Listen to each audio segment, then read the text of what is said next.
옆사람 보시면서 우리 교회 인사하겠습니다. 당신은 은혜 덩어리십니다. 거룩한 주일 주님 앞으로 참 잘 나오셨습니다. 한 주간 또 시작되었는데요.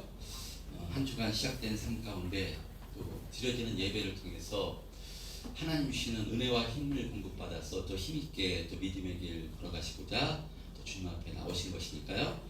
이제 드려지는 예배를 통해서 또 은혜 받으심으로 하나님 주시는 세임 받으심으로 공급 받으심으로 또 한 주간 믿음의 길 힘있게 걸어가시는 저와 여러분 다 되었으면 좋겠습니다. 자, 오늘도 계속해서 요한복음을 통해서 은혜를 나누고자 합니다. 지난 시간에 요한복음 21장 1절로부터 6절까지 말씀을 통해서 은혜를 나눴는데요. 예수님의 제자들은 예수님을 만나고 나서 그 부활의 기쁨으로 충만해서 어디로 갔는가 하면요, 디베랴 호수가 있는 갈릴리로 갔습니다. 제자들이 갈릴리로 간 이유는 예수님께서 막달라 마리아를 통해서 갈릴리에서 만나자고 명령하셨기 때문에 다시 만나자는 예수님을 뵙기 위해서 갈릴리로 간 것입니다. 그런데 예수님께서 갈릴리로 가라고, 갈릴리에서 만나자고 한 이유는 무엇인가 하면요, 이제 갈릴리는 예수님을 따르기 전 제자들이 삶의 현장이었고 생존의 현장이었습니다.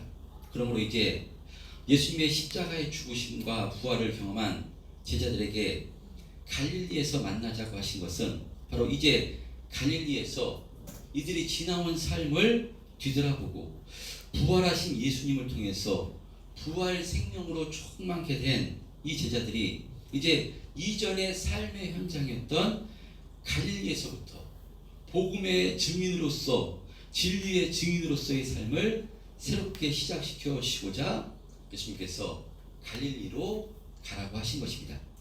자, 그렇다면 이 제자들은 만나자고 약속하신 예수님을 기다리며 자신들의 지나온 삶을 성찰하며 기도하며 인내하며 예수님을 기다렸어야 됐습니다. 그런데 성격이 가장 급했던 베드로가 기다리지 못하고 인내하지 못하고 나는 물고기 잡으러 가겠다 하니까 다른 제자들도 따라 나섰습니다. 그래서 덩달아 따라 나서서 물고기를 잡기 위해서 밤이 새도록 그물을 던졌지만 아무것도 잡지 못하고 날이 새어갈 때 어리석게도 만나자고 했던 예수님이 바닷가에 서 계셨는데도요, 예수님인 줄을 알아보지 못합니다. 갈릴리의 목적이 예수님을 만나기 위해서 다시 만나고자 갈릴리로 온 것인데 물고기 잡는데 정신이 팔려 있으니까요, 자신들이 갈릴리로 온 목적이요 이유가 되시는 예수님이 앞에 서 계시는데도 예수님인 줄을 알아보지 못합니다. 그럴 때 예수님께서 뭐라고 말씀하시는가 하면요, 얘들아 너에게 고기가 있느냐 이렇게 물으십니다. 얘들아 너에게 고기가 있느냐. 이것은 예수님께서 제자들이 고기를 얼만큼 잡았는가, 고기가 있는가 없는가 알지를 못해서 이런 물음을 하시는 것이 아니라요, 제자들을 향한 책망의 말씀일 수 있습니다. 얘들아 내가 너희에게로 갈릴리로 가라고 한 것은 이곳 갈릴리에서 이제 너희에게 고기를 잡는 어부가 아니라 사람을 낚는 어부로서의 삶을 이곳에서부터 새로 시작시켜 주고자 너희들을 보낸 것인데 어찌하여 예전과 같이 온통 물고기에만 집중하고 있는 것이니, 그렇게 세상 욕망에만 매달려 있을 때가 아니지 않니? 그렇게 세상 욕망에 매달려 밤이 새도록 수고한 대가가 도대체 무엇이니? 왜 이리 분별력이 없니? 라고 이렇게 책망하시는 그런 물음일 수 있습니다. 그런 의미를 담고 있는 얘들아 너희가 고기가 있느냐 이렇게 물으시는 질문에 제자들은 없나이다 라고 대답합니다. 그래서 예수님께서 6절 말씀에 어떻게 말씀하시는가 하면요, 그물을 배 오른편에 던지라 그리하면 잡으리라 말씀하십니다. 그랬을 때 제자들이 그 말씀에 힘입어서 그물을 오른쪽에 던졌을 때 물고기가 많아 그물을 들 수 없게 되었다고 이렇게 말씀합니다. 단순하게 6절에 기록되어 있지만요, 또 하나의 이적의 사건입니다. 사실 밤이 새도록 그물을 던졌는데 물고기를 한 마리도 잡지 못한 것은요, 그것은 있을 수 없는 이야기입니다. 베드로와 제자들 이 갈릴리 호수, 제가 직접 갈릴리 바다라고 했는데요, 직접 성지순례 가보니까 한 예당조 수지보다 조금 더 큰 크기입니다. 그러니까 거기서 그 생업으로 물고기 잡는 일을 했기 때문에요, 그 물고기 나오는 포인트랑 뭐 이런 거 다 잘 알았을 것입니다. 밤새도록 그물을 던졌다면 몇 마리라도 잡았어야 되는데 잡지 못한 것도 참으로 신기한 일이요. 또 이때 이들은 처음에 예수님을 알지 못했습니다. 오른쪽에 던지라 예수님인 줄 알지 못했는데 그 말에 이끌려 그물을 던진 것도 참으로 신기한 일이요. 또 오른쪽에 던졌는데 그물을 들 수 없을 정도로 153마리가 잡혔다고 성경에 기록하는데요, 한 번에 153마리가 잡힌 것도 참으로 신비한 일이요, 이적인 것입니다. 밤이 새도록 오른쪽 왼편 이쪽 저쪽 계속해서 던졌을 것입니다. 그런데 예수님의 말씀에 의지해서 오른편에 던졌을 때 153마리가 잡힌 것입니다. 자, 그러니까요, 밤이 새도록 잡을 수 없었는데 예수님의 말씀에 이렇게 물고기가 많이 잡히게 된 것, 그러니까요, 예수님은 죽은 자도 살리시는 예수님이시기 때문에 이 제자들이 물고기를 밤이 새도록 던졌을 때 아마 예수님께서 잡히지 못하게 물고기를 내쫓으셨을 것이고요, 마지막 예수님의 말씀에 의지해서 그물을 던졌을 때 예수님께서 물고기를 거기로 인도해서 그 물고기에 153마리가 잡히는 엄청난 이적을 베풀어 주신 것입니다. 여러분, 그런 의미로 이 사건을 통해서 제자들과 우리들에게 가르쳐 주시고자 하는 메시지는 무엇이겠습니까? 지난 주일에 말씀드렸듯이요, 부활 생명을 소유한 하나님의 자녀들인 우리들은 이전의 습관과 경험대로 내가 기준돼서 물고기로 대표되는 육의 것을 위해서 자신의 욕망을 채우기 위해서 아무리 밤이 새도록 애를 쓰고 힘을 쓴다 할지라도요, 주님께서 기뻐하시는 열매를 거둘 수가 없지만, 그러나 주님 말씀에 순종해서 그 뜻대로 할 때는 엄청난 생명의 열매, 복음의 열매를 맺게 됨을 가르쳐 주시고자 이와 같은 표적을 행해 주신 것입니다.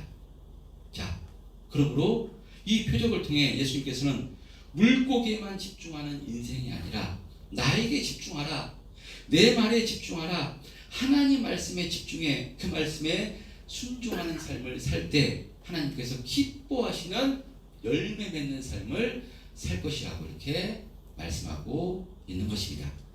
할렐루야. 자, 그런데 이 오늘 본문의 사건과 똑같은 사건을 3년 전에도 똑같이 행해 주셨습니다. 누가복음 5장에 보면요, 예수님께서 막 공생애를 시작하셨을 때 그날도 베드로와 요한, 야고보 등은 갈릴리 바다에서 밤이 새도록 그물을 던졌지만 어찌됐는지 그날도요, 물고기를 한 마리도 잡을 수가 없었습니다. 그래서 허무하게 바닷가로 되돌아와서 그물을 씻고 있는데 그때도 예수님께서 나타나셔서 뭐라고 말씀하시는가 하면요, 깊은 데로 가서 그물을 다시 한번 던지라고 이렇게 말씀하십니다. 밤이 새도록 그물질을 했는데 그래서 한 마리도 잡지 못하고 이제 다음 날을 준비하기 위해서 그물을 씻고 있는데 다시 깊은 데로 가서 그물을 던지라니 예수님이 어떤 분인지 모르고 어떤 분이 이런 이야기를 하는 것입니다. 사실 예수님의 이 말은 고기 잡는데 베테랑이었던 베드로에게는요, 도무지 받아들일 수 없는 이야기입니다. 저는 예수 믿기 전에 낚시를 참 좋아했습니다. 낚시를 좋아하시는 분도 계실 텐데요, 낚시는 언제 잘 되냐면 새벽에 잘 됩니다. 새벽에 잘 되는데 왜 잘 되는가 하면요, 고기들이 그 깊은 곳에 밤에 있다가 새벽이면 낮은 데로 이렇게 물고기들이 올라오기 때문에 새벽에 물고기가 잘 잡힙니다. 그러니까 예수님께서 지금 새벽에 날이 밝아오는데 깊은 데로 가서 그물을 던지라고 하는 것은요, 베드로의 이치로는요, 상식으로는 도무지 받아들일 수 없는 이야기입니다. 그리고 지금 베드로가 그물을 씻고 있습니다. 그물을 다 씻고 있는데 다시 나가서 깊은 데로 돼서 그물을 던지라는 것은요, 정말 순종하기 싫은 말도 안 되는 이야기입니다. 그런데 그때 어찌된 일인지 베드로가 이 말에 붙들려, 이 말에 이끌려서 깊은 데로 가서 그물을 던졌을 때, 그때도요, 그물이 들 수 없을 정도로 엄청난 많은 물고기가 이렇게 잡았습니다. 그러니까 3년이란 시차를 두고 똑같은 사건, 바로 똑같은 인물, 똑같은 사건이 이렇게 전개되는 것을 볼 수 있습니다. 똑같은 사건이 똑같은 장소에서 2번씩이나 일어난 것입니다. 똑같아 보이는 이 두 사건, 그러나 이 사건을 받아들이는 베드로와 제자들의 의미는 달랐습니다. 베드로와 야고보, 요한은요, 예수님께서 행해주신 첫 번째 사건을 통해서 예수님을 따르는 제자가 되었는데, 이때 베드로를 비롯한 제자들이 예수님을 따르는 목적은 무엇이었는가 하면요, 물고기 때문에 예수님을 따른 것입니다. 저분을 따라가면, 이 엄청난 이적과 표적을 행하시는 저분을 따라가면 물고기 잡는 데는 정말 아무 이상이 없겠구나. 저분을 따라가면 엄청난 이적과 표적을 통해서 정말 우리가 세상의 권세와 물질과 명예를 얻을 수 있겠구나 해서 예수님을 따른 것입니다. 그러니까 예수님의 제자들 처음에 예수님을 따른 것은요, 구원과 영생과 복음을 위해서, 그것을 알고 예수님을 따른 것이 아닙니다. 물고기를 바라보고 따른 것입니다. 물고기로 대표되는 이 땅에서의 자신들의 욕망을 위해서 예수님을 따른 것입니다. 저 예수님 따라가면 엄청난 능력을 통해서 로마 약제에서 이스라엘을 해방시켜 주실 때 우리가 높은 자리 한 자리씩 차지해서 세상 권세를 누리게 될 것이다 라는 그 욕망에 사로잡혀 최소한 물고기 걱정은 하지 않겠구나 해서 예수님을 따른 것입니다. 그런데 이들의 생각과는 다르게요, 엄청난 능력을 행하시던 예수님께서 로마 군인들에게 잡혀서 그 능력을 행하시지 못하고 허무하게 가장 극악한 죄인들이 죽는 십자가형에 처해지게 되자요, 전부 다 예수님을 버리고 자신들이 고난당할까봐, 죽을까봐 도망가 버린 것입니다. 그러니까 3년 동안 이들이 몸은 예수님을 따른 것이지만요, 마음은 예수님을 따른 것이 아니라 자신들의 욕망을 따른 것이고요, 자신들의 정욕을 위해서, 물고기를 위해서 예수님을 따른 것입니다.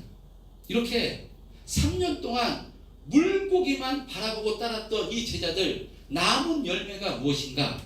열매가 없습니다. 3년을 따랐는데 결론은 예수님을 버리고 도망한 것밖에 없습니다. 아무것도 없습니다. 아무 열매가 없었던 것입니다.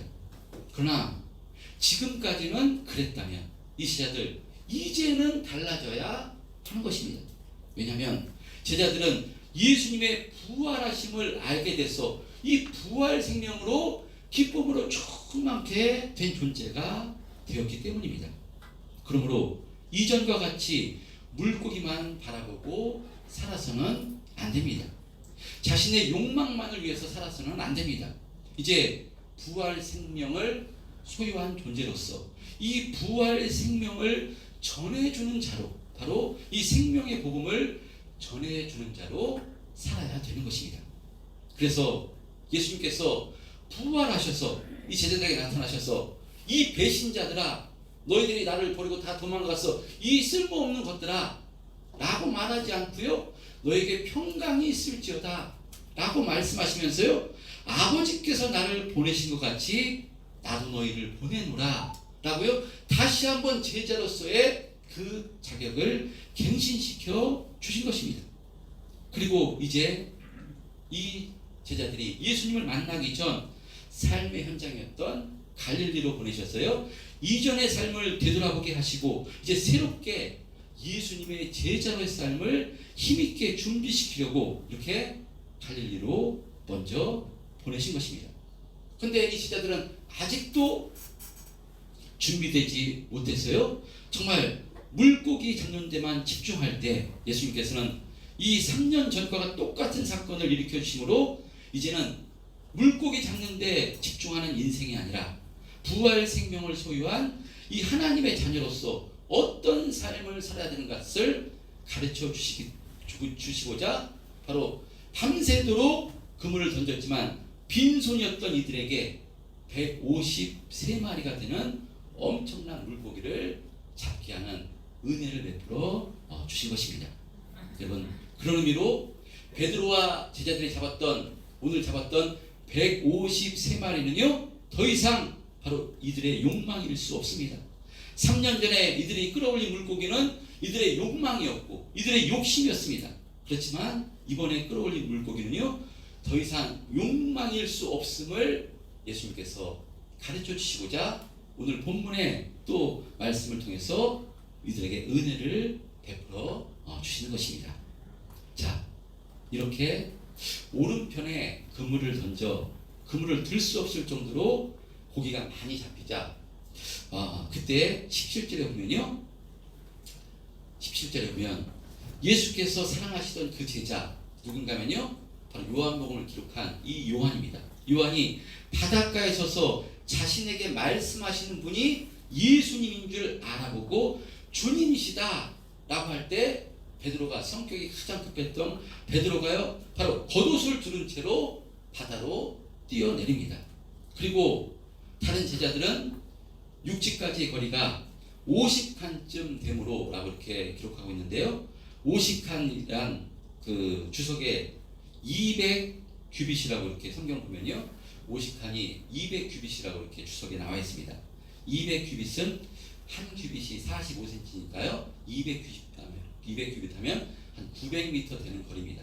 거리가 좀 돼 있기 때문에 작은 배를 타고 이렇게 물고기를 제자들이 끌고 이렇게 옵니다. 그랬을 때 올라왔을 때 이 제자들을 위해서 예수님께서 무엇이라고 말씀하시는가 하면요, 무엇을 준비하시는가 하면 바로 이들에게 생선과 떡을 준비하고 계셨습니다.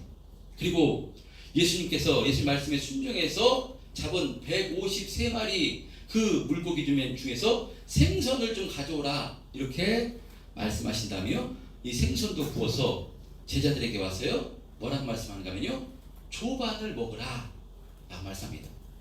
밤새도록 물고기 잡느라고 허기졌던 제자들에게 지금 예수님께서 무엇 하신 것인가 하면요 밤이 새도록 이들이 물고기 잡을 때 예수님께서는 물고기와 떡을 준비해서 시장할 이들을 위해서 조반을 아침을 준비하셔가지고요 이들에게 바로 조반을 먹으라 아침 먹자 라고 지금 말씀하고 있는 것입니다.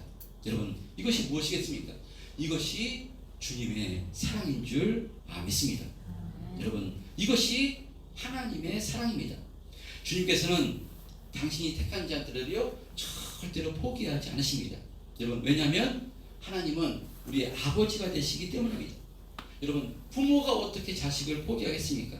자식이 아무리 부모 마음에 들지 않아도 아무리 말썽을 부려도 마음을 아프게 한다 할지라도요 부모는 아침에 자식을 먹이기 위해서 아침을 준비하는 것이 바로 부모입니다. 지금 이 제자들 예수님께 어떻게 했습니까? 예수님을 배신했던 배신자들이었습니다.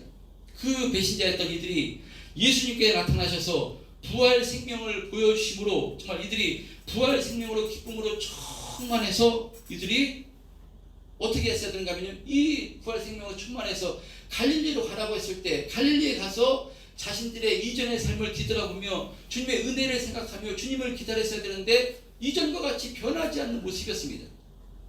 똑같이 이전과 같이 3년 전과 같이 똑같이 주님이 갈릴리에서 기다리자고 했는데 똑같이 이전의 습관대로 물고기 잡으러 갔던 이들, 예수님께서 이들을 보실 때 어떤 마음이 들었겠습니까? 3년 전이나 지금이나 똑같구나. 어떻게 그렇게 변하지 않았냐? 이 부활 생명, 부활의 기쁨으로 충만하는데 어떻게 너희들의 삶이 이러니? 너희들 안 되겠다. 도저히 내 제자로서는 안 되겠다. 너희 쓸모없어.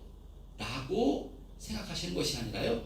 그런 마음이 아니라 예수님께서는 밤이 새도록 물고기 잡느라고 허기질 이 제자들 위해서 밤이 새도록 아침을 준비하신 것입니다. 이것이 무엇인가면요, 이것이 주님의 사랑이고요, 주님의 은혜인 줄 믿습니다. 여러분, 와서 먹으라, 이렇게 이 조반을 준비해서 이 아침을 먹게 하는 이 모습을 통해서요, 예수님께서는 무엇을 가르쳐 주시고자 하는가면요, 이 조반을 먹으면서 이 제자들이 깨닫기를 원했던 것입니다. 세상 가운데 하나님을 알지 못하고 하나님의 사랑을 알지 못해서 자신의 욕망에 붙들려 살고 있는 바로 이 제자들, 자신과 같은 이 제자들 같은 이 세상의 사람들에게 주님을 본받아서 주님이 밤이 새도록 이들 위해서 낮아져서 조반을 준비하듯이 너희들도 나와 같은 심정으로 낮아져서 세상 가운데 낮아져서 섬기며 헌신하며 하나님의 사랑과 생명의 복음을 전해주는 복된 삶을 가르쳐주고자 이렇게 조반을 준비해서 아침을 허락해 주신 것입니다. 그래서요, 이 사건 이후로 제자들이 완전히 바뀌어졌음을 볼 수 있습니다. 이제 자신들의 욕망에 붙들려 사는 것이 아니라 이 욕망을 이기고 넘어서서 진리의 도구가 되어 생명의 복음의 진리의 도구가 돼서 하나님의 사랑을 전하는 사도행전의 역사에 귀하게 제자들이 쓰임당했음을 볼 수 있습니다. 여러분, 그런 의미로 오늘 본문의 말씀이 우리들에게 주시는 메시지는 무엇이겠습니까? 우리들도요, 경우는 좀 다르지만 예수님께서 첫 번째 베드로에게 나타나셔서 물고기를 많이 잡게 해주셨던 그런 은혜를 베풀어 주심으로 우리들도 예수님을 믿고 따르게 되었습니다. 그러니까 첫 번째 우리도 예수님을 따르게 된 동기는 무엇인가 하면요, 물고기 때문에 예수님을 따르게 된 것입니다. 세상 가운데 어떻게 하면 더 잘 살고, 어떻게 하면 더 건강하고, 어떻게 하면 세상 문제를 해결을 받고, 어떻게 하면 육적인 인생이 역전될 수 있을까, 이런 소망으로 우리가 예수님을 따르게 된 것입니다. 그런데 어찌된 은혜인지 예수님께서 이렇게 예수님을 따르게 됐는데, 성령을 통해서, 기록된 성경을 통해서 우리가 예수님의 십자가의 죽으심과 부활, 이 복음을 깨닫게 됨으로요, 우리가 이 부활 생명으로 충만케 된 존재가 된 것입니다. 그리고 오늘 본문에서와 같이 그리스도 예수 안에서 여러 가지 은혜를 통해서 153마리가 되는 물고기를 얻게 되는 그런 은혜를 체험하고요, 이제 하나님이 우리를 얼마나 사랑하시는가, 이것을 깨닫게 된, 이 복음을 깨닫게 된 존재가 된 것입니다. 그럼 그렇다면 우리들에게도 이제 주님의 사랑과 주님의 낮아짐과 헌신을 본받아서 이제부터는 내 욕망을 이루기 위해서 살아가는 것이 아니라 주님을 본받아 하나님의 영광을 위해서 살아가라고 오늘 우리들에게 이 말씀을 하고 있는 것입니다. 여러분, 우리는 예수 믿고 어떤 모습으로 살아가고 있는가? 우리는 예수 믿고 어떤 모습으로 살아가야 할 것인가? 우리가 결정해야 됩니다. 근데 결정은 자유입니다. 하나님께 자유의지를 주셨습니다. 내가 예수를 믿었는데 이제 부활 생명을 소유한 존재가 됐는데 어떤 삶을 살아야 되는 것인가? 그 선택은 우리가 선택할 수 있습니다. 그 자유입니다. 그러나 어떤 선택을 할 것인가? 성경은 말씀하는가 하면요, 우리가 수요일날 여호수아를 통해서 은혜를 나누고 있습니다.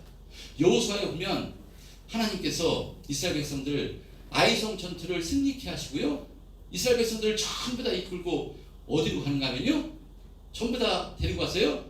에발산 앞에 데리고 와서 반을 세우고, 이 저주의 산 에발산 앞에 반을 세우고요, 축복의 산 그리심산 앞에서 반을 세웁니다. 그리고 너희들이 축복을 선택할 것인지 저주를 선택할 것인지 선택하라고 말씀합니다. 그것은요, 선택하라는 의미가 합니다. 하나님의 자녀인 우리들에게 선택하라. 우리 자식들에게 너 죽든지 말든지 밥을 먹든지 말든지 공부할 것이 말든지 선택하라 하면 선택하라는 것이 아니라 축복을 선택하고 나를 선택하고 하나님 말씀을 선택하고 정말 이 축복의 삶을 선택하라는 그런 의미인 줄 믿습니다. 선택해야 되는데요. 하나님께서 선택하라고 말씀하십니다. 근데 자유의지를 주셨는데요. 어떤 선택을 해야 되겠습니까? 더 이상은 욕망을 위해서 사는 삶, 내 욕심을 위해서 사는 삶, 이 땅을 위해서 사는 삶, 이것을 선택해서는 안 되는 줄 믿습니다. 이전엔 이것밖에 몰랐기 때문에 제자들도 처음 다닐 때는 이것을 위해서 살았습니다. 이것을 위해 따랐습니다. 그러나 이제는 그와 같은 삶을 살아서는 안 된다고 말씀합니다. 왜냐하면 이와 같은 삶은요 이미 다 주셨고요, 이와 같은 삶을 3년 동안 쫓았는데 그것은요 빈 그물이었습니다. 아무것도 열매가 없었습니다.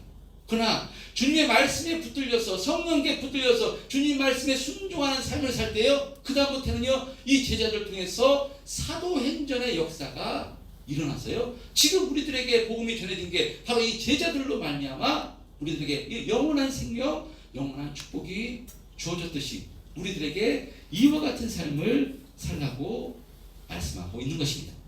할렐루야. 저는 우리 참된 평안교회 성도님들이 성숙한 신앙이 되었으면 좋겠습니다. 여러분, 성숙한 신앙이란 내 욕망을 신앙으로 넘어서는 자가 성숙한 신앙입니다. 우리의 신앙이 우리의 욕망 앞에 가로막혀서 힘을 쓰지 못하는 것이 아니라 우리의 신앙과 믿음이 우리의 욕망을 넘어서고 우리의 육신의 생각과 정욕을 넘어서서 우리들에게서 하나님의 뜻과 하나님의 생명과 하나님의 복음이 나오는 것, 이것이 바로 성숙한 신앙입니다. 여러분, 우리에게 이 신앙을 주시기 위해서 예수님께서 살찌고 십자가에서 피 흘려 죽으신 것입니다. 그런데 이렇게 해서 주신 우리의 신앙이, 우리의 믿음이, 이 신앙이 우리의 정욕, 우리의 욕망, 우리가 거룩한 주일, 내 육체를 꺾어서, 내 중심을 꺾어서 주님 앞에 나와서 예배드리는 이 하나도 온전히 지키지 못한다면 이것은 주님의 십자가의 죽으심을요, 예수님의 죽으심을 헛되게 한 것입니다. 이 말씀을 목사의 말로 듣는 것이 아니라요, 하나님께서 주시는 말씀으로 받으시기를 주님의 이름으로 축원드립니다. 우리에게 이 신앙을 주시기 위해서, 세상을 이길 믿음을 주시기 위해서 예수님께서 살찌고 피 흘리셨습니다. 하나님께서 다 주셨습니다. 그런데 우리가 그 신앙을 소유했는데 그 신앙을 가진 자가 내 성격, 내 욕심, 내 욕망 하나 이기지 못하고 계속해서 살아가는 모습을 본다면 하나님의 마음이 얼마나 아프시겠습니까? 그럼에도 불구하고 하나님은요 날마다 우리를 위해서 조반을 준비하십니다. 왜냐? 우리 아버지가 되시기 때문에, 하나님은 우리 아버지 되시기 때문에 아버지가 자녀를 볼 때 아무리 또 잘못을 하고 마음에 들지 않는다 할지라도요 어떻게 버릴 수가 있겠습니까? 속이 문드러지지만 또 그 자식을 위해서 아침을 준비하는 것이 우리 부모님입니다. 우리 아버지입니다. 하나님 아버지 되십니다. 육신의 부모도 마찬가지인데 우리가 육신의 부모이기 때문에 부모가 자식을 기르면서 이 마음을 잘 알듯이요, 우리가 이 하나님의 마음을 안다면요 우리가 더 이상은 그러니까 육신에 매어서, 욕망에 매어서 내 생각과 내 이론과 내 경험이 이 우리의 신앙과 믿음을 앞설 수는 없는 것입니다. 할렐루야. 우리의 신앙이 우리에게 예수님께서 생명을 걸고 주신, 이 피를 흘리시면서 주신, 죽으시면서 주신 이 십자가 복음, 이 생명의 믿음이, 이 신앙이 우리의 생각과 우리의 정욕과 우리의 욕망을 이기시는 은혜 있으시기를 주님의 이름으로 축원드립니다. 여러분, 그러할 때요 주님께서 우리를 보시고 기뻐하시며 춤추시는 분이 우리 하나님 아버지십니다. 자식을 불러보니까요 이 마음을 너무나 잘 알겠더라고요. 자식 커가면서 자식 참 내 마음대로 안 되답니다. 자식 참 이 부모의 마음은 그렇지 않은데 내 말대로 안 되는 게 자식입니다. 근데 자식이 정말 내 마음에 들 때 저렇게 많이 변했구나, 그런 모습 볼 때요 속에서 막 춤춥니다. 겉에서는 춤추면 좀 모양새 빠지니까 속에서는 막 춤춥니다. 너무 기쁩니다. 내 자식이 정말 내 말대로, 정말 아버지 말, 부모 말 들으면요 그 자식이 잘 되는 것이고 복된 것이기 때문에 내 자녀가 내 마음을 흡족하게 할 때 정말 기쁘고 속에서 춤을 추는데요, 하나님도 우리를 보시고 정말 내가 이전과 같이 예수님을 따를 때 욕망을 위해서 물고기를 따르는 인생이 아니라 정말 그의 나라와 의를 바라보고요, 그의 나라와 의를 구하는 삶을 살기를 힘쓰는 모습을 볼 때 우리 하나님 아버지가 우리를 보시고 너무나 기뻐하시고요, 춤추시면서요 우리에게 모든 것을 동원해서 물고기 한 마리 잡을 수 없었지만 잡게 못하시는 분도 하나님이시고요, 잡게 하시는 분도 하나님이신 줄 믿습니다. 그의 나라와 의를 구하면요 나머지 것은 이 땅에서도, 그러면 손해 아니냐? 절대로 손해가 아니라요, 전능하신 하나님께서 모든 것을 동원해서 책임져 주시고 이와 같은 복되고 능력 있는 삶을 살 수 있도록 더 은혜 주시고 하나님께서 축복해 주시는 줄 믿습니다. 주시는 말씀이, 우리에게 주시는 말씀을 받아 우리는 3년 전에 이 제자들이 바로 물고기를 바라보고 따르는 그런 우리가 신앙과 믿음이 아니라요, 이제 3년 후 예수님께서 153마리를 우리에게 주신 그 이후에 신앙과 삶을 힘있게 살아가시는 우리 참된 평안교회 성도님들 다 되시기를 주님의 이름으로 축원드립니다.